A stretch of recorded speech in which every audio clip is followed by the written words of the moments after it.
Azlan 2 دن سے شہر گیا ہوا تھا، وہاں فیکٹری میں کچھ مسئلہ تھا، سو بی جان نے اسے سختی سے اذلان کو بتانے سے منع کر دیا تھا۔ پوری رات وہ ان کے سراہنے لگی رہی۔ جیسے ہی ان کی طبیعت کچھ بہتر ہوئی، اس نے فوراً اذلان کو فون کیا، وہ منع ہی کرتی رہ گئیں۔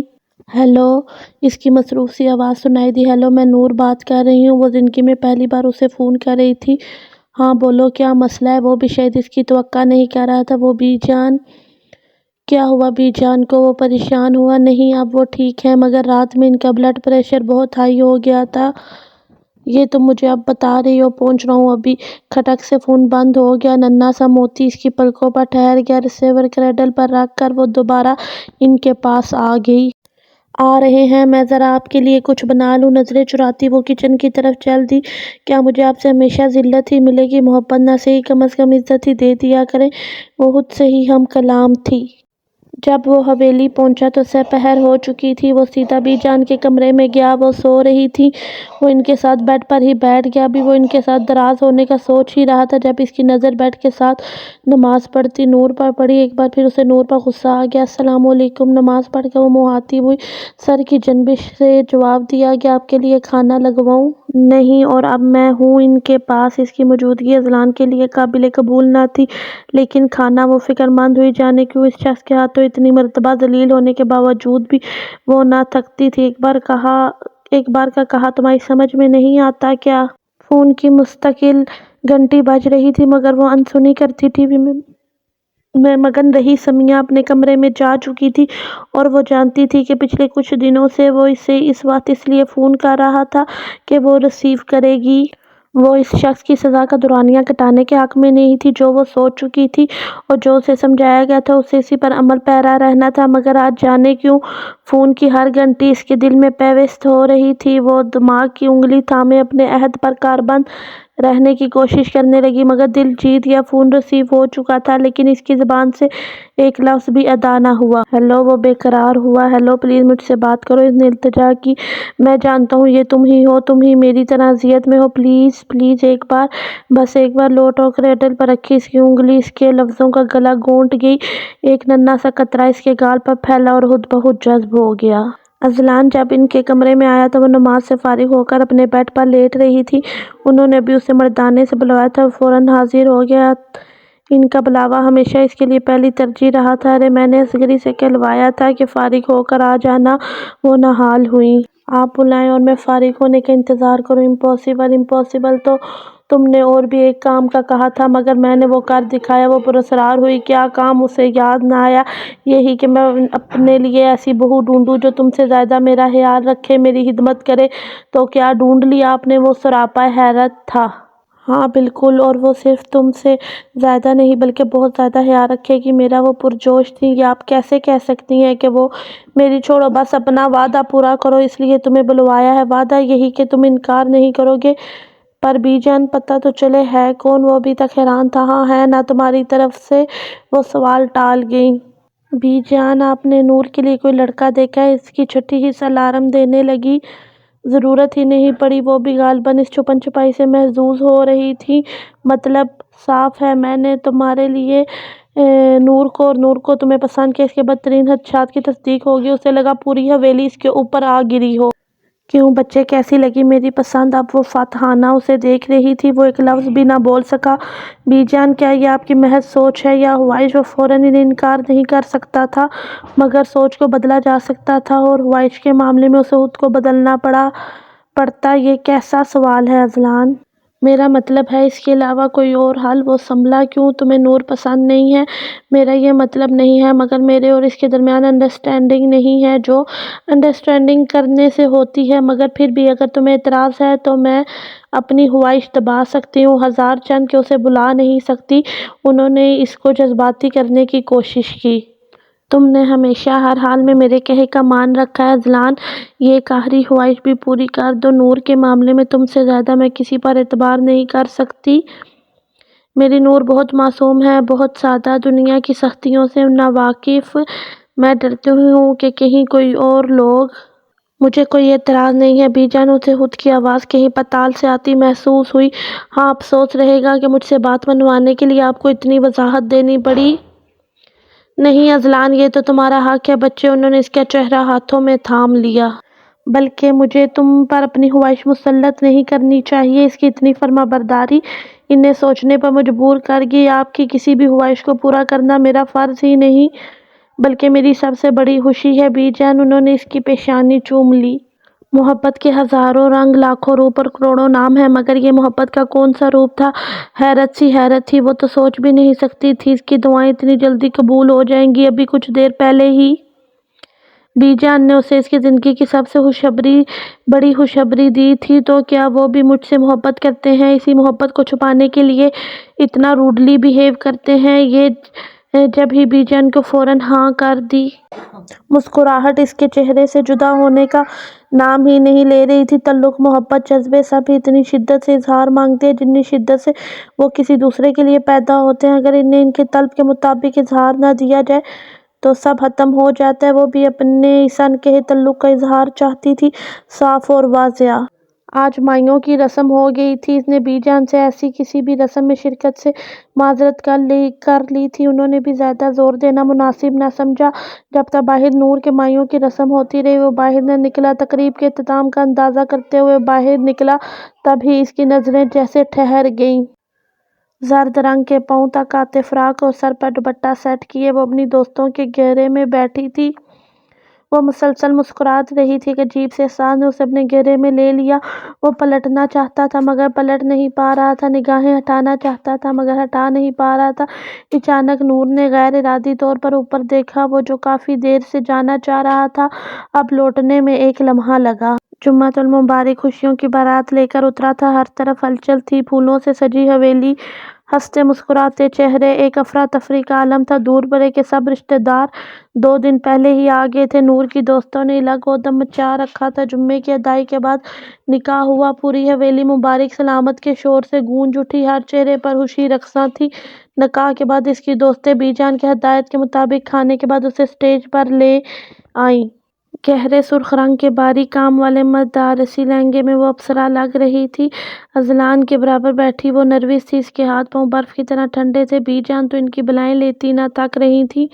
وہ دونوں کی کتنی ہی بار نظر اتار چکی تھی، دل ہی دل میں قرآنی آیات کا ورد کرتے ان پر پھونک رہی تھی۔ کچھ ہی دیر میں رخصتی کا شور اٹھا مگر یہاں رخصتی کا روایتی سین دیکھنے کو نہ ملا، کیونکہ رخصت ہو کے بھی اسے اپنی پیاری بی جان کے ساتھ ہی رہنا تھا۔ پچھلے 1 گھنٹے سے وہ ایک ہی جگہ بیٹھی تھی۔ کمرے میں اتنا مہیب سناٹا تھا کہ گھڑی کی ٹک ٹک بخوبی سنائی دے رہی تھی، مگر اسے یہ سناٹا محسوس نہ ہو رہا تھا بلکہ اس کے ارد گرد تو بلا کا شور تھا، نفرت کا، غصے کا اور اس کے لفظوں کا جو ابھی تک اس کے ارد گرد منڈلا رہے تھے، اس کا مذاق اڑا رہے تھے۔ آج اس کا مان ٹوٹا تھا، اعتماد ریزہ ریزہ ہوا تھا۔ تم ایک انتہائی خود غرض لڑکی ہو، کوئی جیے یا زندہ درگور ہو جائے تمہیں صرف اپنی خوشی سے مطلب ہے۔ وہ الفاظ نہیں چنگاریاں تھیں جو اسے راغ کر رہی تھی۔ یاد رکھنا یہ تمہاری آخری فتح اور میری آخری شکست ہے۔ اب زندگی کے ہر مقام پر تمہیں ہارنا ہے۔ اس کا رویہ اسے لہو لہان کر رہا تھا، اس کے الفاظ اسے اپنی ہی نظروں میں گرا رہے تھے، اس کی بے نیازی وہ اپنی ہی کہے جا رہا تھا۔ وہ اس سے کم از کم ایسے رویے کی امید نہیں کر رہی تھی۔ نفرت کرتا ہوں میں تم سے، سمجھی تم؟ نفرت وہ اپنے حواس میں نہیں تھا، وہ تو بت بن چکی تھی۔ بس چلتی سانسیں اس کے زندہ ہونے کی دلیل تھی۔ وہ یوں بیٹھی تھی گویا اگر حرکت کی تو وجود بربری ریت میں بدل جائے گا۔ وہ اس کی طرف پلٹا اور نہایت بے دردی سے اس کا بازو دبوچا۔ اور تمہیں اس قابل بھی نہیں سمجھتا کہ اس کی وجہ بتاؤں؟ وہ غصے سے پھنکار رہا تھا۔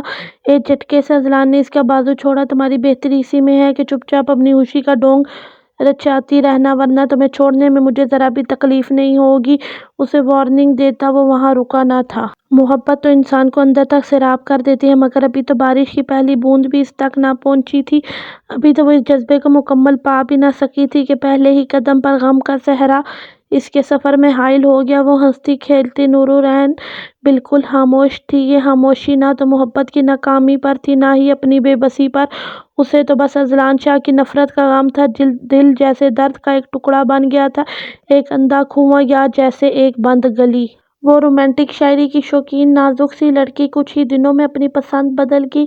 جب زندگی میں ہر سو کانٹے بکھرے ہوں تو نرم و نازک پھولوں سے سجے لفظ بھی دل کو بے چینی کے سوا کچھ نہیں دیتے۔ یہ نظم اس کے دل کا حال عیاں کر رہی تھی، کتنا خوبصورت شکوہ کر رہی تھی۔ وہ جو اپنی فائل ڈھونڈنے کمرے میں آیا تھا، رائٹنگ پیڈ پر لکھی نظم پڑھ کر کچھ کھو سا گیا، مگر فائل کی عدم دستیابی اسے پھر تپا گئی۔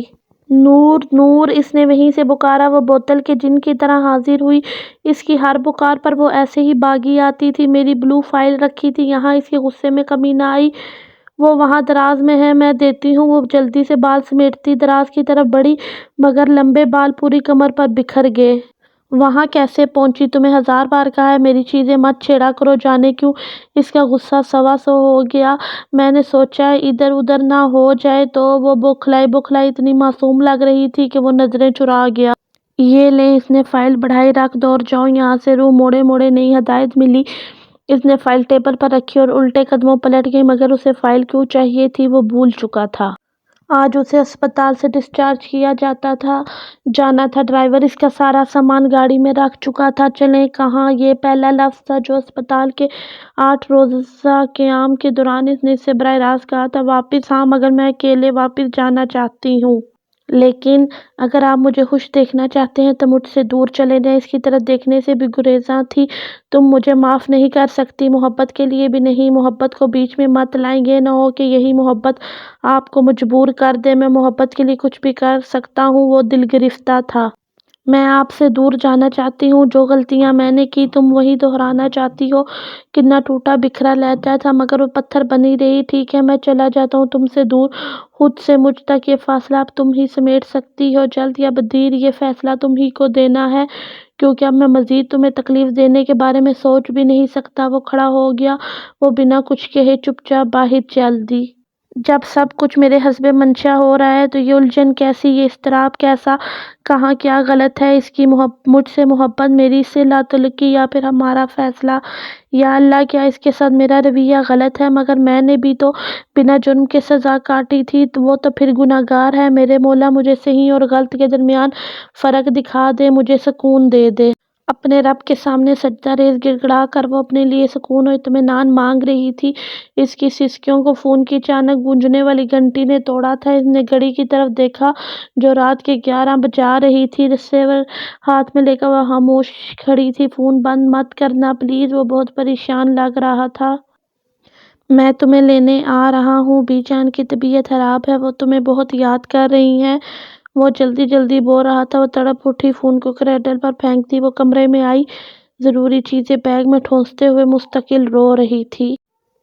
کیا بات ہے نور، اداس کیوں ہو؟ کوئی مسئلہ ہے کیا؟ وہ اس کی ماں تھی، اس کی رگ رگ سے واقف۔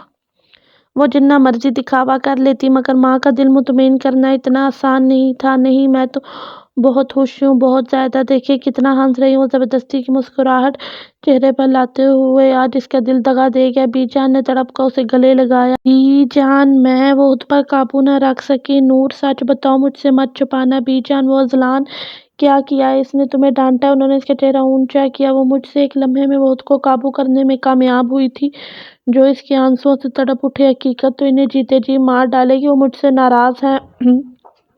کتنا مشکل تھا جھوٹ بولنا، مگر سچ بولنے سے بہتر۔ پاگل لڑکی، انہوں نے ہنستے ہوئے اس کے سر پر چپت لگائی۔ ناراض ہے تو منا لو۔ ان کی مسکراہٹ اور بھی گہری ہو گئی۔ کیسے؟ جیسے ناراض کیا تھا، مگر میں نے تو ناراض کیا ہی نہیں۔ وہ بس سوچ سکی۔ اس سے ناراض مت ہوا کرو اذلان، 1 منٹ میں حال سے بے حال ہو جاتی ہے۔ شام کو بھی اتنی مشکل سے چھپ کر آیا، رو رو کر حالت خراب کر لی کہ تم ناراض ہو۔ اب اگر منائے تو مان جانا۔ جب سے بی جان نے اسے بتایا تھا وہ عجیب سی بے چینی کا شکار تھا۔ ابھی بھی وہ کسی زمین کے کاغذات دیکھنے بیٹھا تھا، مگر بی جان کے کہے لفظ اسے شام سے بے چین کیے ہوئے تھے۔ اس نے ذرا سا رخ موڑ کر بیڈ کے ایک کونے میں سمٹی ہوئی نور کو دیکھا جو بہت پرسکون سو رہی تھی۔ اب اگر منائے تو مان جانا، مگر اس نے تو نور کو ایسا کوئی حق دیا ہی نہ تھا روٹھنے منانے کا۔ پھر وہ کیوں اسے مناتی؟ مگر کیسی خواہش اس کے دل میں پنپ رہی تھی کہ وہ اذلان کو منائے، اس سے پوچھے کہ وہ اس سے اتنی نفرت کیوں کرتا ہے، اور وہ اپنے دل کا غبار نکال کر پرسکون ہو جائے اور نور ہی کی طرح پرسکون نیند سو سکے۔ یہ کیسا احساس اس کے اندر جاگنے لگا تھا؟ وہ نہ چاہتے ہوئے بھی اسی کو سوچتا تھا۔ اس کا معصوم سا چہرہ سوتے ہوئے اور بھی مقدس لگ رہا تھا، جیسے چودھویں کا چاند، جیسے نیاد کھلا گلاب جس کی خوشبو پورے ماحول کو معطر کر رہی تھی۔ کب وہ دبے قدموں چلتا عین اس کے سامنے آ کھڑا ہوا، اسے خود بھی خبر نہ ہو سکی۔ کیا یہ لڑکی اس قابل ہے کہ اس سے نفرت کی جائے، اسے کانٹوں پر گھسیٹا جائے، کسی اور کے کیے کی سزا اسے دی جائے؟ میرے رویے سے اس کو تکلیف ہوتی ہوگی، میرا لہجہ اسے چھلنی کرتا ہوگا، مگر میں… وہ خود سے ہی ہم کلام تھا۔ اس نے کروٹ بدلی اور جیسے سب ختم ہو گیا، وہ چونکا اور پلٹ کر اپنی جگہ آ کر لیٹ گیا، مگر نیند میں دماغ کے ایک ہی تکرار سے گھبرا کر پلٹ گئی۔ اب اگر منائے تو مان جانا، اب اگر منائے تو مان جانا۔ صبح اس کی آنکھ کھلی تو وہ کمرے میں نہیں تھی، وہ نماز کے بعد ہی باہر نکل جاتی تھی، فجر کی اذان کے بعد ہی تو اذلان کی آنکھ لگی تھی۔ اب سر باری باری ہو رہا تھا، پوری رات جاگنے کا کمال تھا۔ گھڑی کی سوئیاں 10 بجا رہی تھی، اسے کوفت ہوئی، وہ کبھی بھی اتنی دیر تک نہ سوتا تھا۔ بیزاری سے اٹھ کر فریش ہونے چلا گیا، نیچے آیا تو 11:15 ہو چکے تھے۔ سوری بی جان، وہ دراصل پوری رات نیند دیر سے آئی تو بی جان کو دیر سے جاگنا نحوست لگتا تھا۔ وہ صفائی دینے لگا۔ ناشتہ لگوا دوں نور؟ اذلان کے لیے انہوں نے نور کو ہدایت دی، آئندہ کبھی اس سے ناراض مت ہونا۔ نور کے جاتے ہی وہ گویا ہوئی جی، وہ حیران ہوا۔ ابھی بتایا ہے نور نے تم ناراض نہیں ہو اب؟ جی، وہ گڑبڑایا۔ ناشتہ کر لیں؟ بی جان کے سامنے دونوں ہی نارمل بات کرتے تھے۔ ہاں چلو۔ وہ فوراً اٹھ کھڑا ہوا، ڈائننگ ہال میں آ گیا۔ وہ جانتا تھا وہ ساتھ ضرور آئے گی۔ کھانا کھاتے ہوئے وہ ہمیشہ اس کے آس پاس رہا کرتی تھی کہ اسے کسی چیز کی ضرورت نہ پڑ جائے۔ آج بھی وہ وہیں تھی۔ اصغری بوا ٹیبل پر سبزیاں رکھے انہیں صاف کر رہی تھیں۔ ناشتہ کر لیا تم نے؟ نور ایک جھٹکے سے سر اٹھایا۔ کیا اسے ہی مخاطب کیا گیا تھا یا کوئی وہم؟ ناشتہ کرو۔ اس نے بے نام سی خاموشی کو اذلان نے مدھم سرگوشی نے توڑا۔ آپ کر لیں، میں نے کہا ناشتہ کرو۔ جی۔ وہ نروس سی اس کے سامنے والی کرسی پر بیٹھ گئی۔ جب سے وہ گھر آئی تھی خوفزدہ تھی، حالانکہ قصور اس کا نہیں تھا۔ آج شادی کے فنکشن میں جو کچھ ہوا اس میں اس کی عطا نہ ہوتے ہوئے بھی وہ خود کو قصوروار سمجھ رہی تھی۔ واپسی پر وہ ولید کی بہن کے ساتھ دولہا دلہن سے ملنے اسٹیج پر گئی تھی۔ وہاں ولید کے سب کزنز موجود تھے۔ وہ کون تھا نہیں جانتی تھی، مگر وہ بنا ڈر و خوف کے اسے مسلسل گھورے چلا جا رہا تھا۔ وہ جلدی جلدی دلہن سے مل کر نیچے اترنے لگی تو وہ جان بوجھ کر اس سے ٹکرا گیا۔ وہ توازن برقرار نہ رکھ سکی اور لڑکھڑا کر اس کا ہاتھ پکڑ کر خود کو گرنے سے بچایا۔ ارے سنبھل کر، اتنی نازک سی تو ہیں آپ۔ وہ ابھی بھی اس کا ہاتھ پکڑ کر کھڑا تھا۔ سب متوجہ ہو گئے، وہ بھی جس کا سب سے زیادہ ڈر تھا۔ ہاتھ چھوڑیں میرا، وہ تلخی سے بولی۔ چھوڑ دیتے ہیں، ہم نے کون سا ساری عمر کے لیے پکڑا ہے؟ وہ مسکراتے ہوئے بولا۔ Shut up. اذلان کو اپنے سر پر کھڑا دیکھ کر اس کی رہی سہی جان بھی نکل گئی۔ آپ کو کیوں اتنا غصہ آ گیا؟ بہت ہی ڈھیٹ انسان تھا، بیوی ہے وہ میری، اور پلیز اذلان چلیں۔ نور نے ڈرتے ڈرتے اس کا بازو تھاما۔ اذلان نے مضبوطی سے اس کا ہاتھ تھاما اور اسے گھورتا ہوا ولید سے ملے بغیر وہاں سے آ گیا۔ پورا رستہ خاموشی سے کٹا۔ واپس آ کر وہ ہمیشہ کی طرح بی جان کے کمرے میں چلا گیا۔ واپس اپنے کمرے میں آیا تو اس کو دبی دبی سسکیاں اذلان کو متوجہ کر گئیں۔ کیوں رو رہی ہو؟ وہ اس کے سر پر کھڑا پوچھ رہا تھا۔ مجھے نہیں پتا وہ کون تھا، لفظ ٹوٹ ٹوٹ کر ادا ہوئے۔ تو میں نے کب کہا کہ تم اسے جانتی ہو؟ وہ حیران تھا۔ آپ مجھ سے ناراض ہیں؟ رونے میں کچھ کمی آئی۔ فار گاڈ سیک نور، میرا دماغ خراب مت کرو۔ وہ گرجا۔ اس سے ناراض مت ہوا کرو۔ اذلان 1 منٹ میں حال سے بحال ہو جاتی ہے۔ اس کی حالت غالباً اسے پہلی بار نظر آئی تھی۔ میرا اور تمہارا جو بھی اختلاف ہے، مگر میں تمہارے کردار پر شک کرتا ہوں، ایسا کبھی سوچنا بھی مت۔ اور اب رونا بند کرو۔ اس کے آنسو اذلان کو تکلیف دے رہے تھے۔ وہ پلٹ کے اپنے بیڈ پر لیٹ گیا۔ دل اور دماغ میں بڑی عجیب جنگ ہوتی ہے۔ دل اپنی کہتا ہے، دماغ اپنی راہ لاپتا ہے، دونوں ایک دوسرے کی سننے سے گریزاں رہتے ہیں۔ کتنے برسوں سے وہ دل اور دماغ کی اس جنگ میں مبتلا تھا۔ اس نے بڑے فخر سے ہمیشہ دماغ کی فتح کو یقینی بنانے کے لیے دل کی خواہشوں کا گلا گھونٹا تھا، شاید اس لیے مطمئن نہ تھا۔ اس کا دل نور سے اس وقت سے محبت کرتا تھا جب سے اس نے لفظ محبت کو جانا تھا۔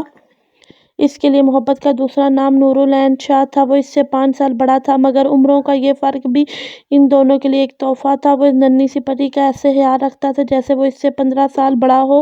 اسے آج بھی یاد تھا کہ ایک بار بی جان نے اس سے کہا تھا، اذلان کے لیے چاند سی دلہن لاؤں گی، بلکہ بالکل پریوں جیسی، اور وہ برجستہ بولا تھا، پر بی جان نور تو پریوں سے بھی زیادہ پیاری ہے۔ کتنی ہی دیر بی جان مسکراتی رہی تھی، پھر اچانک سب بدل گیا۔ وہ ننھی سی پری اس کی محبت کی عادی ہو گئی ہے، یہ جانتے ہوئے بھی وہ اس سے دور بھاگنے لگا۔ وہ روتی، بلکتی، سسکتی، مگر اس کے چہرے کے پیچھے اذلان کو ایک ہی چہرہ نظر آتا، ایک ہی تصویر ابھرتی، اور وہ تصویر تھی ایک قاتل کی جس نے قتل کیا اور خودکشی کر لی۔ نور کی بیسٹ فرینڈ کی سالگرہ تھی اور بی جان نے صاف کہہ دیا تھا، اب اذلان سے پوچھا کرو کہیں بھی جانا ہو میری ذمہ داری نہیں رہی۔ مگر بی جان اب تو میں تیار ہو گئی ہوں، اگر انہوں نے منع کر دیا، وہ پریشان ہو گئی تو بچے اس سے پہلے پوچھ لینا تھا نا، اور وہ منع کیوں کرے گا، بلکہ ہو سکتا ہے خود چھوڑ بھی آئے گا۔ وہ پھر سے تسبیح میں مگن ہو گئیں۔ کتنی ہمت جمع کر کے وہ یہاں تک آئی تھی، اور اب اس کے بالکل سامنے جیسے ہمت جواب دینے لگی تھی۔ ایک ہاتھ دونوں آنکھوں کے اوپر رکھے اور دوسرا سر کے نیچے رکھے وہ بیڈ پر سیدھا لیٹا تھا۔ پاؤں مسلسل ہل رہے تھے، یعنی وہ جاگ رہا تھا۔ آپ جاگ رہے ہیں؟ پاؤں رک گیا، مگر آنکھوں پر ہنوز بازو تھا۔ مجھے سعدی کے گھر جانا تھا، چلی جاؤں؟ خاموشی برقرار رہی۔ وہ قریب چلی گئی، اس نے آنکھوں سے بازو ہٹایا، مگر منظر دھندلا گیا۔ میں سعدی کی طرف جاؤں؟ اس نے جھجکتے ہوئے پوچھا۔ 1000 دفعہ منع کیا ہے، مجھے اپنی شکل نہ دکھایا کرو۔ جانے کون سے جذبے کو وہ غصے کے پردے میں چھپا رہا تھا۔ نور کی آنکھیں حیرت سے پھٹنے لگیں۔ دور ہو جاؤ میری نظروں سے، آؤٹ! وہ منہ پر ہاتھ رکھ کر بھاگی تو بی جان سے ٹکرا گئی۔ وہ اس کی سفارش ہی کرنے آ رہی تھی۔ نور نور! وہ پکارتی رہ گئی، مگر وہ انسنی کرتی بھاگ گئی۔ ان کا پروگرام اب اذلان کی کلاس لینے کا تھا۔ دروازہ کھلنے اور بند ہونے کی آواز پر اس کے ہونٹ بھنج گئے، مگر اس نے آنکھوں پر سے بازو ہٹانے کی زحمت نہیں کی تھی۔ میں نے کہا تھا نا مجھے اپنی شکل مت دکھایا کرو۔ اس کی زبان سے نکلتے لفظ بی جان کو ساکت کر گئے۔ نفرت ہے مجھے تم سے، اسی لیے میں تم سے شادی نہیں کرنا چاہتا تھا۔ اس کے منہ سے نکلتے انگارے بی جان جیسی مضبوط عورت کو لڑکھڑا گئے تھے۔ اگر وہ سہارا نہ لیتی تو اب تک گر جاتی۔ یہ وہ کیا کہہ رہا تھا؟ وہ ایسے کیسے کہہ سکتا تھا؟ او میرے خدا، یہ سب کیا ہے؟ ان کا سر گھوم رہا تھا اور وہ سمجھ رہا تھا کہ ابھی تک اس کی ڈانٹ سننے کے لیے کھڑی ہے۔ آنکھوں پر سے بازو ہٹائے تو برف کی سیل بن گیا۔ اسے اتنی بے یقینی سے دیکھ رہی تھی جیسے انہیں اس کے اذلان ہونے پر شبہ ہو۔ کیوں نفرت کرتے ہو اس معصوم سے؟ ان کے ہاتھ پاؤں ٹھنڈے ہو رہے تھے، وہ سراپا حیرت تھی۔ بی جان! وہ ایک دم سے ان کے قریب آ گیا، اس کے ہاتھ تھامنا چاہے مگر انہوں نے جھٹک دیے۔ مجھے میرے سوال کا جواب چاہیے اذلان۔ بی جان! وہ میں ویسے ہی۔ اس نے پھر سے انہیں سہارا دینا چاہا، مگر وہ 2 قدم پیچھے ہٹ گئی۔ اندر داخل ہوتی نور کے لیے اندر کا منظر حیران کن تھا۔ تم بتاؤ نور کیوں کرتا ہے یہ تم سے نفرت؟ بی جان کا سوال اس کی سانسیں روک گیا۔ کس نے کہا آپ سے؟ ایسی تو کوئی بات نہیں۔ وہ نظریں چرانے لگی۔ کاش جھوٹ ہوتا۔ وہ وہیں کرسی پر ڈیگ گئی۔ کئی منظر آنکھوں کے سامنے لہرائے، جس میں نور کے آنسو، اس کی اداسیاں رقصاں تھیں۔ وہ بھی بے جان سی ان کے سامنے گر گئی۔ میں نہیں جانتی بی جان، مگر اب میں تھکنے لگ گئی ہوں۔ آج اذلان ہی بتا سکتے ہیں کہ یہ مجھ سے اتنی نفرت کیوں کرتے ہیں۔ نڈھال اور دل گرفتہ سی آواز انہیں اور بھی افسردہ کر گئی۔ انہوں نے اس کے سر پر ہاتھ پھیرا، دھیرے سے نور کا سر اپنے گھٹنوں سے الگ کیا اور کڑے تیوروں کے ساتھ اذلان کی طرف بڑھی۔ مجھے جواب چاہیے اذلان، کیوں برباد کی تم نے میری بچی کی زندگی؟ وہ اس کا دل دہلا رہی تھیں۔ جو سچ آپ نے ہم سے چھپایا وہ میں برسوں پہلے جانتا ہوں۔ بی جان پتھر کی ہو گئی۔ سچ؟ ان کے لفظوں نے ساتھ چھوڑ دیا۔ یہی کہ نور العین شاہ میرے باپ کے قاتل کی بیٹی ہے؟ کسی نے پگھلا ہوا سیسا نور کے کانوں میں ڈال دیا۔ کوئی دھماکہ ہوا تھا جس میں اس کا پورا وجود جھلس گیا۔ اس کا باپ میرے باپ کا قاتل؟ خاموش! ایک سناٹے دار تھپڑ اذلان کے لفظوں کو کاٹ گیا۔ اس سے آگے ایک لفظ بھی نہ بھی تم نے کہا تو مجھ سے برا کوئی نہیں ہوگا۔ انہیں اسے تھپڑ مارنے پر ذرا بھی افسوس نہ ہوا۔ اس سچائی کو میں نے تم سے اس لیے چھپایا تاکہ تم عزت سے جی سکو، مگر تم نے اس کو میری بچی کے لیے ذلت کی وجہ بنا دیا۔ وہ سفید پڑتی نور کو دکھ سے دیکھ کر بولی، صرف یہی قصور ہے اس کا کہ یہ تمہارے باپ کے قاتل کی بیٹی ہے، مگر اصل حقیقت اب میں تمہیں بتاؤں گی۔ وہ غصے سے پھنکارتی کہیں سے بھی شفیق سی بی جان نہ لگ رہی تھی۔ شکر ہے مولانا صاحب شام میں ہی مل گئے، ورنہ کل صبح واپسی ہوتی۔ حویلی میں داخل ہوتے ہوئے بی جان اطمینان سے بولی۔ وہ رقیہ، اذلان اور نور العین کو دم کرانے قریبی گاؤں گئے تھے۔ واپسی میں پہنچتے پہنچتے انہیں رات کے 12 بج گئے۔ 3 ماہ کی نور بی جان کی گود میں تھی، جبکہ 5 سالہ اذلان کو رقیہ نے اپنی گود میں اٹھا رکھا تھا۔ بی جان نور کو مریم کو دینے کے لیے عالم اور مریم کے کمرے کی طرف بڑھ گئیں اور رقیہ اپنے کمرے کی طرف۔ سکندر شاہ اپنے کمرے میں نہیں تھے، ابھی انہوں نے سوئے ہوئے اذلان کو لٹایا ہی تھا جب بی جان کی دلسوز چیخ نے ان کے حواس باختہ کر دیے۔ وہ دوڑ کر وہاں پہنچی، سامنے کے منظر نے ان کے ہوش اڑا دیے تھے۔ بیڈ پر موجود مریم کا بے جان وجود اور نیچے کارپیٹ پر پڑے سکندر شاہ کی خون میں لت پت لاش کے ساتھ ہاتھ میں خنجر لیے عالم شاہ نے زمین آسمان ان کی نظروں کے سامنے گھما دیے۔ عالم شاہ تو شکار پر گئے تھے اور انہیں 2 دن بعد لوٹنا تھا، اور یہاں عالم تم نے بی جان کے لب کپ کپائے۔ یہ میرا بھائی نہیں تھا ماں، یہ وہ آستین کا سانپ تھا جسے ہم دیکھ ہی نہ پائے۔ میری بیوی میرے ہوتے ہوئے بھی اس غلیظ انسان سے ڈرتی رہی، اس کی بری نیت کو چھپاتی رہی، صرف اس کی حویلی کی عزت کی خاطر، اور آج اس نے اس عزت کے لیے اپنی جان دے دی۔ ان کے لفظوں میں آنسوؤں کی آمیزش تھی۔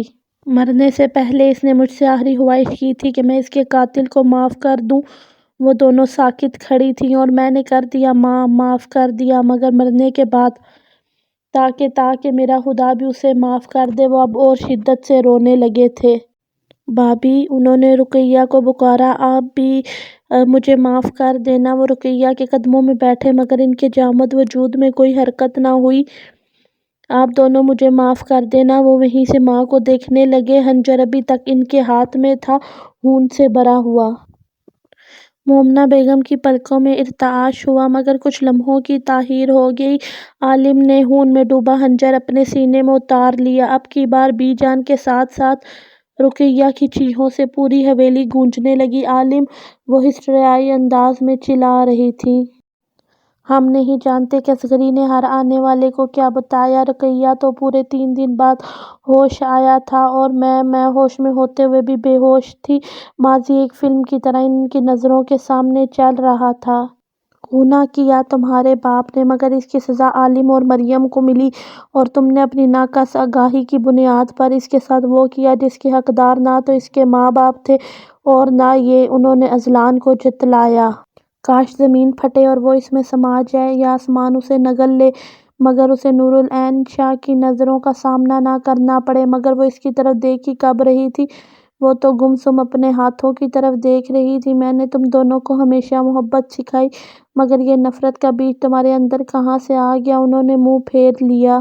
وہ دکھی تھیں، ان کا دکھ درد حد سے سوا تھا۔ تم نے میری تربیت کو مٹی میں ملا دیا، میری پرورش، میری محبت سب کو رول دیا، مجھے اس کے سامنے سر اٹھانے کے قابل بھی نہ چھوڑا۔ انہوں نے نور کے سر پر ہاتھ رکھا۔ نور کو تمہیں اس لیے سونپا تھا نہ میں نے کہ تم سے زیادہ مجھے کسی پر اعتماد نہیں تھا، اور تم نے ہی میرے اعتماد کا خون کر دیا۔ اذلان، وہ نڈھال ہو گئیں، وہ ان دونوں کا گنہگار تھا۔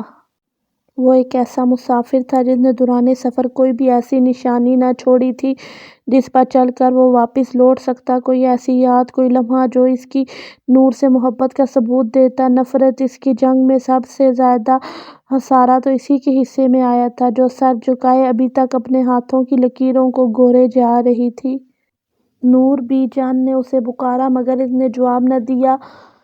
اذلان نے کرب سے آنکھیں مینچ لیں، وہ اس کا گنہگار تھا، اس کی اس حالت کا ذمہ دار تھا، پھر بھی اس کی نفرت برداشت کرنے کا حوصلہ نہ رکھتا تھا۔ پہلے ہی اپنے دل میں اس کے وجود سے نفرت جگانے کے لیے محبت کے طوفانوں سے ٹکرایا تھا، اور اب جب نفرت کا بیج تلف ہوا تو سارا طوفان یکلخت اس کے دل کی سرزمین پر کود پڑے تھے۔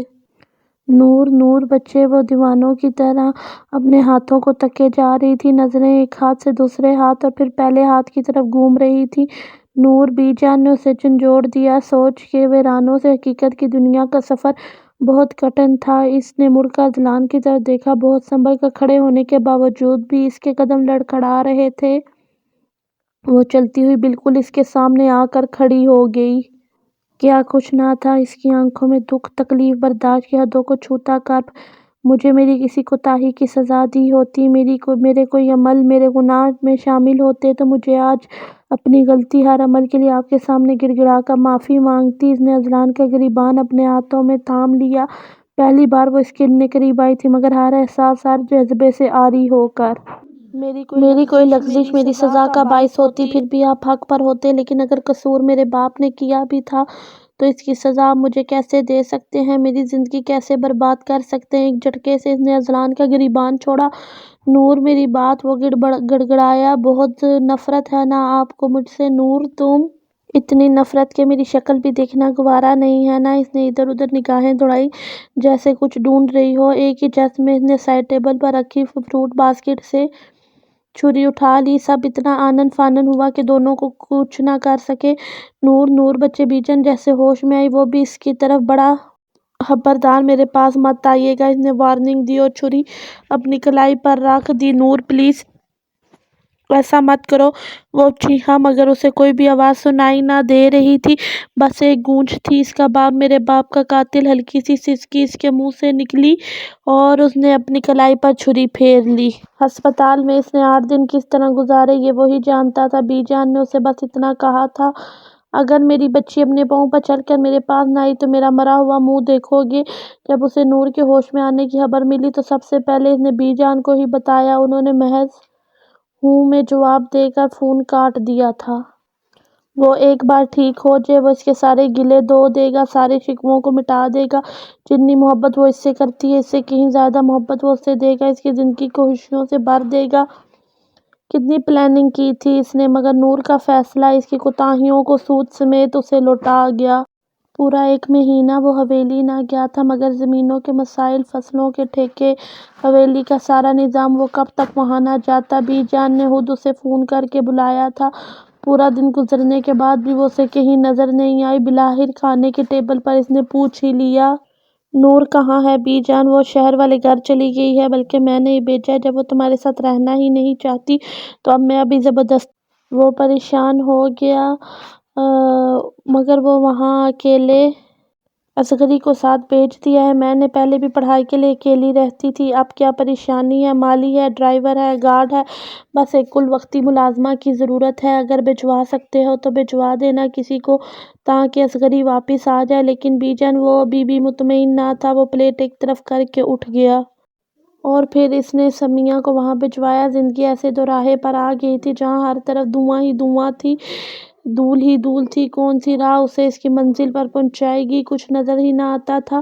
وہ تھکنے لگتا، مگر محبت پھر سے اس میں نئی توانائیاں بھر دیتی۔ وہ نئی امید کے ساتھ پھر اسے فون کرتا، اس کا رویہ بھی اسے مایوس نہ کرتا۔ وہ کیا کرتی ہے، کہاں جاتی ہے، پل پل کی خبر اذلان کو ہوتی، مگر وہ موم کی گڑیا اب پتھر کی سل بن چکی تھی۔ اب آپ کچھ نہیں بولیں گی، وہ غصے سے بولی، اور یہ ابلی پھیکی غذائیں کھاؤں گی؟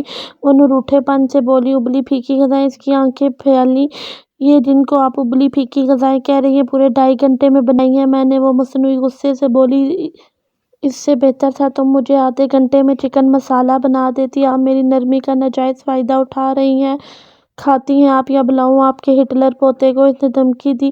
جانتی تھی بی جان کے کھانے پینے کے معاملے میں وہ اس سے بھی زیادہ محتاط تھا۔ اچھا وہی ہٹلر پوتے جو آپ کے شوہر نامدار بھی ہیں؟ وہ شریر ہوئی اور چمچہ اٹھا لیا۔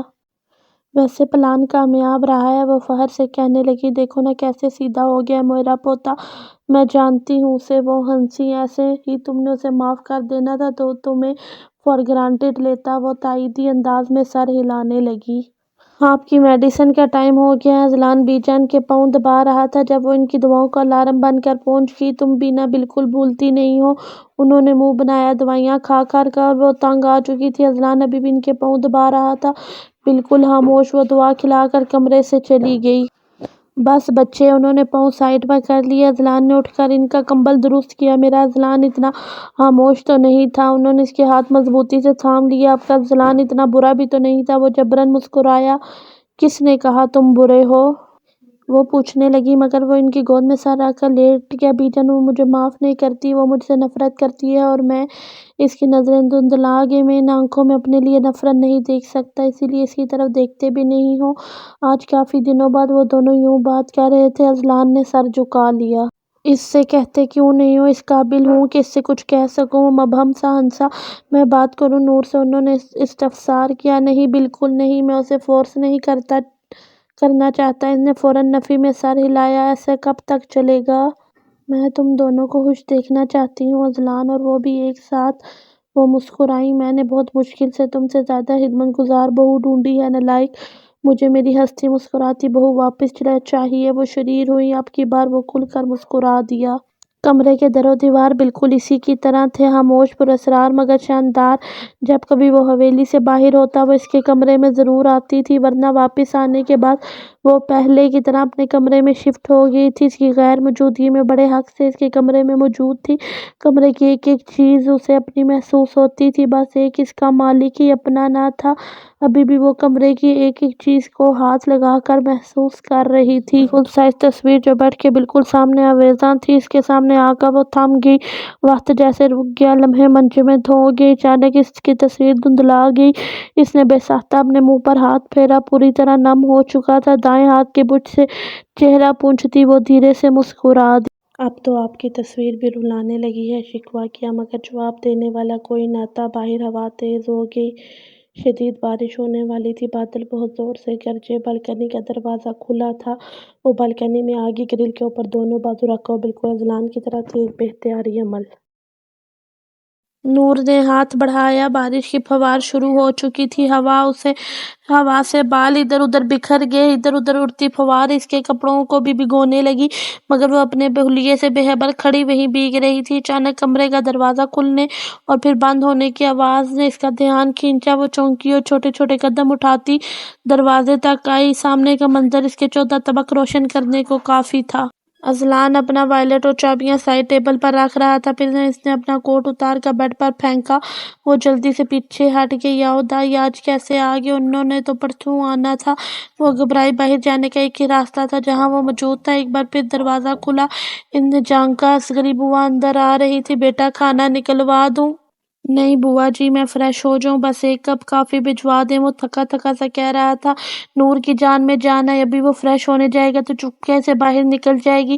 وہ سکون سے دوبارہ پیچھے ہٹ گئی، مگر اصغری بوا کے جاتے ہی اذلان نے سب سے پہلے بالکنی کا دروازہ مقفل کیا اور نہانے کے لیے چلا گیا۔ بند دروازہ اس کا منہ چڑھانے لگا۔ وہ نہا کر نکلا ہی تھا کہ بالکنی کے دروازے پر دستک ہوئی۔ اس کا پریشان ہونا فطری تھا۔ وہ ایک جھٹکے سے اس نے دروازہ کھولا، مگر نور کو دیکھ کر حیران رہ گیا۔ تم یہاں کیسے؟ راستہ دیں؟ نور نے اس کی بات کاٹ دی۔ اسے حیران و پریشان چھوڑ کر کمرے سے نکل گئی۔ وہ کبھی بالکنی کو دیکھتا اور کبھی کمرے کے بند دروازے کو۔ معمہ اس کی سمجھ سے باہر تھا۔ نور جی بی جان، ٹی وی کی آواز کم کرتی وہ ان کی طرف متوجہ ہوئی۔ بچے، وہ اذلان کے کمرے میں ایک کپ کافی بھجوا دو، صبح سے اس کی طبیعت خراب ہے۔ گھٹنوں پر زور ڈالتی وہ وہیں صوفے پر بیٹھ گئی۔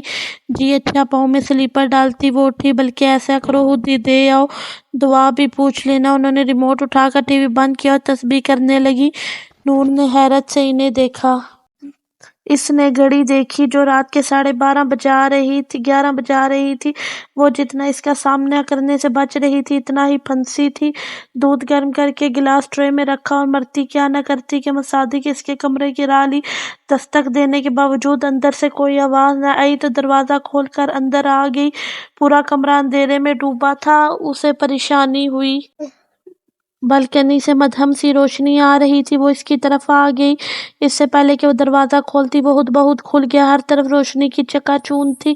سرخ رنگ کی لاتعداد موم بتیاں بالکنی کی تمام گرلوں پر روشن تھیں۔ ٹیبل کے درمیان اس کا پسندیدہ پائن ایپل کیک موجود تھا جو چاروں طرف سے سرخ گلابوں سے گھرا تھا۔ وہ متحیر سی پورے منظر کو دیکھ رہی تھی۔ دودھ کا گلاس ہنوز اس کے ہاتھوں میں تھا۔ وہ اس کے عقب سے نکل کر بالکل اس کے سامنے آ کھڑا ہوا۔ اس کی نظروں میں موجود محبت نہ تو خواب تھی نہ خیال۔ وہ پھر بھی اسے ایسے دیکھ رہی تھی جیسے بے یقین ہو۔ وہ مسکراتے ہوئے آگے بڑھا، دودھ کا گلاس اس کے ہاتھ سے لے کر سائڈ ٹیبل پر رکھا، پھر پلٹ کر اس کے سامنے آ گیا۔ کچھ کہو گی نہیں؟ وہ چپ چاپ کھڑی رہی۔ اب کے آنکھوں میں نہ حیرت تھی نہ بے یقینی۔ میں جانتا ہوں نور، میں نے دیر کر دی، لیکن کیا اتنی دیر کر دی کہ واپسی کا ہر دروازہ بند ہو گیا ہے؟ وہ قطرہ قطرہ اپنے آنسوؤں کو اندر اتار رہی تھی، مگر وہ پھر بھی مقابل کو اپنے ہونے کا احساس دلا گئے۔ میری محبت نے تمہیں آج تک صرف آنسو ہی دیے ہیں نا؟ وہ افسردگی سے کہنے لگا۔ میری کوئی دلیل ان کا مداوا نہیں، میرا کوئی ایکسکیوز ان کا کفارہ نہیں۔ اس کے لفظوں میں نمی گھلنے لگی۔ نور نے چونک کر اسے دیکھا۔ جانتی ہو نور، ایک ہی بات میں کسی سے محبت اور نفرت کا عذاب کیسا ہوتا ہے؟ وہ ٹک ٹکی باندھے اسے دیکھ رہی تھی۔ میری کوئی دلیل ان کا دعویٰ نہیں، میرا کوئی ایکسکیوز ان کا کفارہ نہیں۔ اس کے لفظوں میں نمی گھلنے لگی۔ نور نے چونک کر اسے دیکھا۔ جانتی ہو نور، ایک ہی بات میں کسی سے محبت اور نفرت کا عذاب کیسا ہوتا ہے؟ وہ ٹکٹکی باندھے اسے دیکھ رہی تھی۔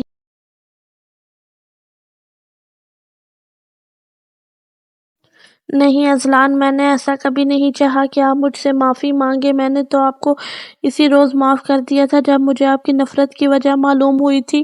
وہ عابدہ تھی۔ ہاں، میں یہ ضرور چاہتی تھی کہ آپ مجھے منائیں، اور اس سے زیادہ میری محبت کی نہ تو کوئی طلب ہے نہ کوئی تقاضا۔ وہ روحان سی ہو گئی۔ میرے لیے اتنا ہی بہت ہے کہ آپ مجھ سے محبت کرنے لگے ہیں۔ اس نے اذلان کا ہاتھ تھاما، جس سے اذلان نے مضبوطی سے اپنے دونوں ہاتھوں میں تھام لیا۔ میں تم سے اس وقت سے محبت کرتا ہوں نور، جب تم محبت کے ہجے بھی نہیں جانتی تھی۔ ہاں، اعتراف اب کر رہا ہوں۔ وہ مسکرا دی۔ آنسوؤں کے درمیان معصوم سے مسکراتے چہرے پر اسے بے ساختہ پیار آیا۔ کیک کاٹیں۔ آج سے زیادہ بھی خوشی کا دن بھی کوئی ہوگا؟ ہاں، کل ہوگا۔ وہ مسکرائی۔ کل کیوں؟ کل میں اپنی برتھ ڈے پر آپ سے زندگی کا پہلا گفٹ لوں گی۔ وہ اترائی۔ آپ کا وہ کل شروع ہوئے پورے 9 منٹ ہو چکے ہیں اور یہ رہا آپ کا گفٹ۔ اس نے مسکراہٹ گہری ہو گئی۔ نور نے حیرت سے اسے دیکھا۔ آپ کو میرا برتھ ڈے یاد تھا؟ یاد بھی تھا اور اس کا انتظار بھی تھا، ورنہ آپ کو منانے کا معاملہ اس دن بھی سر انجام دیا جا سکتا تھا جب آپ بڑے مشکوک انداز میں یہاں پائی گئی تھیں۔ اس نے یہاں پر ہاسا زور دیا۔ نور نے سٹپٹا کر نظریں گھمائیں۔ پہلے کیک کاٹیں، وہ پوچھنے لگا۔ پھر میں آپ سے یہ پوچھوں گا کہ آپ اس رات یہاں کیا کر رہی تھی؟ وہ مسکرا رہا تھا۔ اس کا روپ نور کے لیے نیا اور انوکھا تھا۔ جب آپ کی طبیعت خراب تھی تو یہ سب کرنے کی کیا ضرورت تھی؟ وہ فکرمند ہوئی۔ میری طبیعت خراب تھی؟ وہ الٹا اسی سے پوچھنے لگا۔ ہاں، وہ بی جان نے۔ آپ؟ وہ چونکی۔ اذلان کی گہری ہوتی مسکراہٹ اس کو بہت کچھ سمجھا رہی تھی۔ اتنے عرصے سے وہ آپ کا ساتھ دے رہی تھی، اگر آج تھوڑا سا میرا دے دیا تو کیا ہوا؟ وہ ذرا بھی شرمندہ نہ تھا؟ یعنی آپ دونوں نے مل کے مجھے بیوقوف بنایا؟ اسے صدمہ ہوا۔ سوری، مگر ہمیں زیادہ محنت نہیں کرنی پڑی۔ وہ چڑھانے لگا۔ مطلب بی جان نے پارٹی بدل لی؟ وہ شاکڈ تھی۔ نہیں، 2 پارٹیوں کے درمیان سازش بن گئی۔ اس نے سمجھایا۔ منائیں ذرا اب آپ مجھے۔ مانتی ہوں۔ میں روٹھی روٹھی سی نور کا یہ روپ بھی اسے آج ہی دیکھنے کو ملا تھا۔ دل تو چاہ رہا تھا اسے اور ستائے، لیکن اوکے سیز فائر۔ کیک کاٹیں۔ اس نے کندھے اچکائے مگر ایک دم اس کا ہاتھ پکڑ کر کھینچا۔ وہ اچانک افتاد کے لیے تیار نہ تھی۔ سو اسی پر آ رہی۔ اذلان نے اسے شانوں سے پکڑ کے اس کا رخ کیک کی طرف کیا اور اس کا ہاتھ پکڑ کر کے ایک بار چھری چلائی۔ ہیپی برتھ ڈے مس نورالعشاء۔ اس کے کان کے قریب سرگوشی کرتا وہ اس کے دھڑکنیں بڑھا گیا۔ دل میں لگتا تھا طوفان مچا ہو، ساری روح بس ہاتھ میں سمٹ کر آ گئی ہو۔ مگر ہر شور پر باری بس ایک آواز تھی، ہر طوفان پر حاوی بس ایک گونج تھی۔ ہیپی برتھ ڈے ٹو یو مس نورالعشاء۔ رشتوں کی خوبصورتی ان کو بنانے میں نہیں بلکہ ان کو نبھانے میں ہے، اور رشتوں کو نبھانے کے لیے محبت سے زیادہ مؤثر